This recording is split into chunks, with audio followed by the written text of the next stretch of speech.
Hello दोस्तों, नमस्कार, प्रणाम। हम मुन्ना देवी लोक गायिका एक गीत लेकर के आयल बनी। सुंदर सुशील हमरी बोली हो,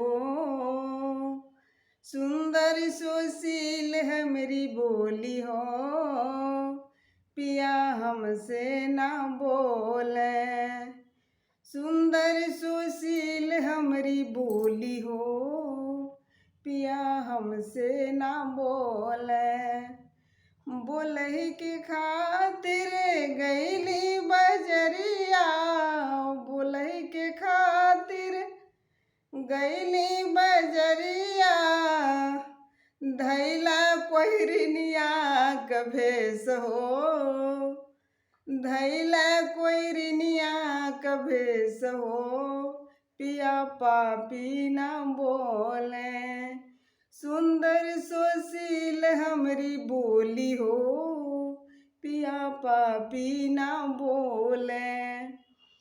बोलही के खातिर गईली बगियावा, बोलही के खातिर गईली बगियावा, धैला मालिनिया कभेस हो, धैला मालिनिया कभेस हो, पिया पापी ना बोले।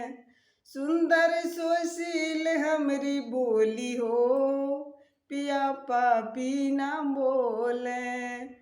बोलही के खातिर गईली कुआनवा, बोलही के खातिर गईली कुआनवा, धैला कहनिया कभेस हो, पिया पापी ना बोले।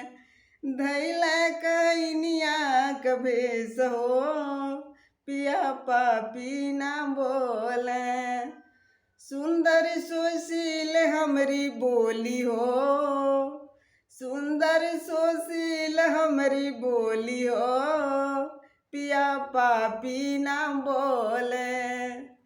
बोलही के खातिर गईली सजरिया, बोलही के खातिर गईली सजरिया, धैला सवतिनिया कभेस हो, धैला सवतिनिया कभेस हो, पिया पापी ना बोले।